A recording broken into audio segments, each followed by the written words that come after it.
Hey guys, in this video you'll learn how to create your own sounds on TikTok. It's pretty easy, so if you appreciate that, make sure you give this video a like and comment down below if you have any questions. We'll reply to you. So first you have to decide where would you want your sound to come from. For example, if it's on YouTube, best sound effects, you can screen record the video with this app, X Recorder, and you can use the recorded video for TikTok. The idea is you have to upload a video on TikTok and use the sound from it. So let's do that.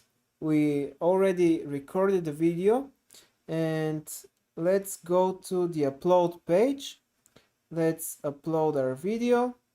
Take this video, select it, go back, next, and let's post it. So you have to wait a couple of minutes for it to post. TikTok is a bit slow, but that's not a big deal. Now we have the video here and let's click it. That's the video, and when we click on the sound, you see that now you have the option to use this sound. So that's basically it.